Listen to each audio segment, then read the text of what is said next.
A few years ago, I snapped at a colleague for no real reason, and I instantly regretted it. That moment made me realize something important. The way that we understand ourselves shapes every interaction that we have. So if you've ever reacted in a situation and immediately wish you hadn't, or often feel frustrated by the things you say or do, then this video is for you. Today, we are diving into self-awareness, the ability to notice your thoughts, your emotions, your behavior, so you can respond instead of overreacting and create the outcome that you actually want. But first, if you're new here, hi, I'm Elizabeth. I'm a leading humanitarian, former United Nations Senior Advisor, and the author of the book, Human Skills, The Power to Connect. On this channel, I share practical tools to help you build stronger connection, communicate with confidence, and succeed at work and in everyday life. So if you need more of that, make sure you hit the like button, subscribe to the channel, and let's get into it. Self-awareness, understanding ourselves. Here's an interesting fact. Research shows that the majority of people aren't really self-aware, even though most of us think that we are.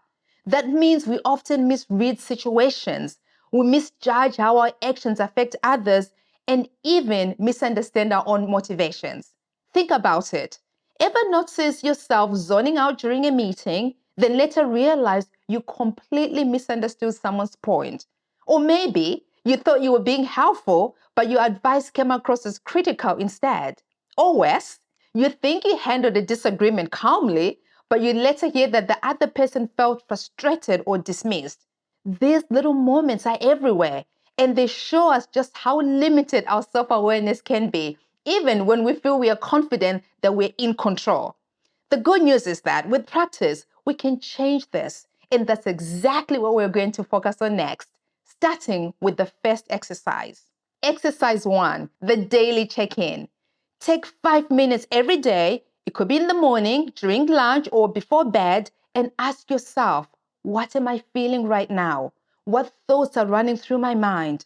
How are these feelings and thoughts influencing what I do? Write your answers down in a journal.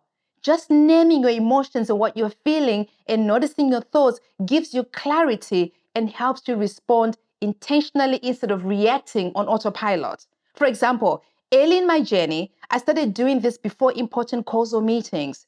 Even just spending 2 minutes in noticing my anxiety or excitement helped me adjust my tone, my pace, and focus, and suddenly interactions felt smoother and more confident. Exercise 2, the weekly reflection. Once a week, set aside 20 to 30 minutes to review your journal or reflect on your experiences. Then ask yourself, what reoccurring pattern did I notice this week? Where did I react instead of respond? What moments brought me joy or frustration and why? Highlight any patterns you see. Maybe you notice you get defensive when receiving feedback, or that certain relationships leave you feeling drained. Recognizing these patterns gives you insights into your triggers and your strength and lets you make deliberate changes. For example, in my own journey, I realized that I often agreed too quickly in meetings just to avoid conflict. And once I saw that pattern, I started pausing, reflecting, and responding more thoughtfully. As a result, my colleagues began to take me seriously, which grew my confidence. Exercise 3, monthly perspective shifts. Once a month, take a step back and ask yourself, how have I evolved over the past month? Are my actions aligning with my values and goals? What feedback have I received and how can I use it constructively? This can mean talking with a mentor or a colleague or a trusted friend, or simply reflecting quietly on your own. The key is externalizing your internal world, literally holding up a mirror to your behavior and understanding the impact you have on others. For example, each month I reflect on the people I've worked with. If a project didn't go well or smoothly as I hoped, I ask myself, did I communicate clearly? Did I consider their perspective? This practice keeps me grounded, it helps me grow consistently, and improves how I show up in every interaction.